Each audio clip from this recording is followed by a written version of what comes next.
Jain friends, I'm Major Gaurav Arya and you're watching the latest news of the day. Nikhil Gupta is a name that's trending for the past one day now, for the past 24 hours. And Nikhil Gupta apparently, as per the Americans, he's an arms smuggler, he's a drug smuggler, and he's the person who was mandated or given the instructions by the Indian intelligence agencies to kill Gurpatwant Singh Pannun.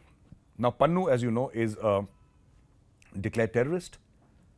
And Pannu is the person who is, he leads the Sikhs for justice. It's a defunct organization, does nothing. But Pannu is part of that defunct organization. And also what these people regularly do is, dharnas and protests and also funding through drugs, funding terror acts. Sikhs for justice is a front for terrorism. And Pannu is a declared terrorist. Now, the Americans say, the American Department of State says that the Indian intelligence agencies actually funded Nikhil Gupta and told him to kill Pannu. So they gave $15,000 and they said, according to the transcripts that the Americans claim they have, they said that, okay, money is not a problem. The Indians are saying that money is not a problem and just kill Pannu, and don't kill Pannu when Indian and American officials are going to talk because that will become uncomfortable and embarrassing, but just kill him otherwise and all that. Now, apparently there was a video conference that was happening, and in that video conference, all this was recorded. And the Indian agencies were doing a video conference with Nikhil Gupta. This is so stupid. I mean, what is this, amateur hour?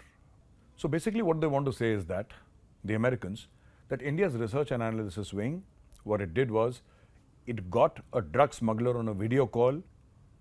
The face of all the raw officers was seen. They were there and they were briefing this guy and saying, you take money and kill. I mean, this is the height of Hollywood storytelling. It doesn't happen like that. The idea is not simply to carry out an operation. The idea is always to wipe your tracks. You should leave no tracks, neither digital nor physical. 80 to 90% of your energy goes in eliminating your footprints, whether those are digital or actual. That is how it works. I mean, why would an intelligence officer, who is part of the government of India apparatus, speak on a video call with a proclaimed offender or a drug dealer or an arms dealer for something like a hit, killing a person inside the United States of America, an American citizen? Why would they do that? Why will anybody do that? This is so baseless. It's absolutely untrue. I think what the Americans are doing is, I think they can't handle India's progress.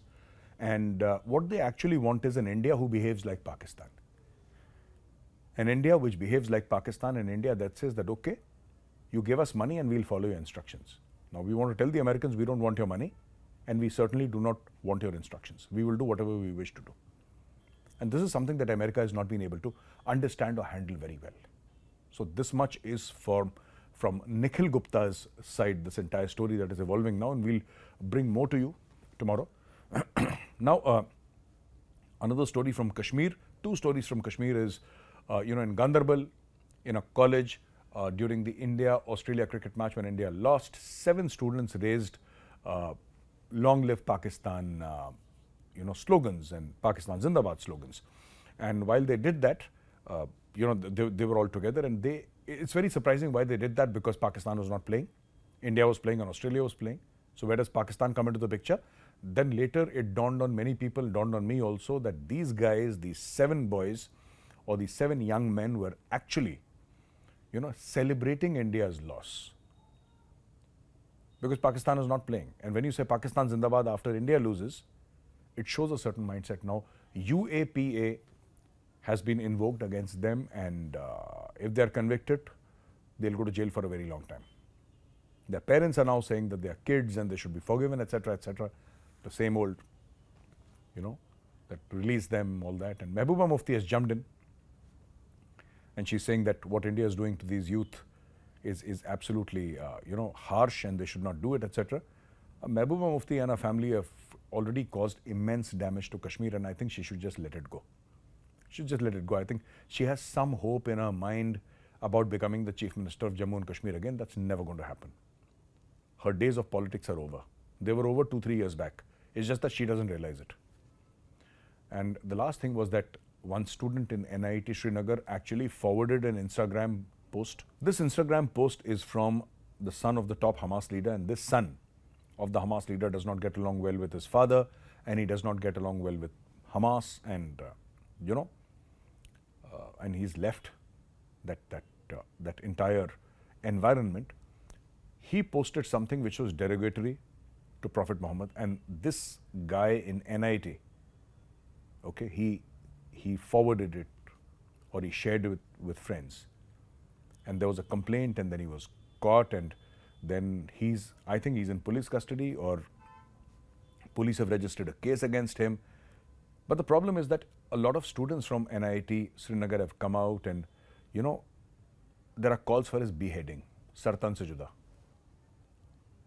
Now see, if you're offended, and certainly if you're offended, you have every right to file a case against this guy and let the law take its course. But you can't say sartan se juda, because this has got repercussions. Let us say any harm comes to this boy or this youngster who has done this, forwarded this Instagram post. He did not create it, he shared it. But let us assume that, what he said was wrong and against the law, and the law will take its own course, etc., etc. Now, let us assume that, hypothetically speaking. Now what? If you end up harming this guy, what message does it send?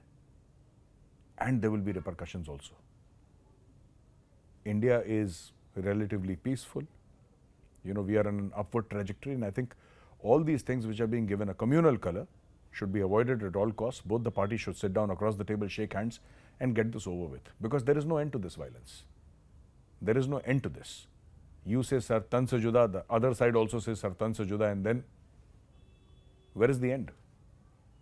So ladies and gentlemen, with this I come to the end of my video today. If you like this video, press the like button. I'll catch you again tomorrow with another fresh video. Till then, Jai Hind.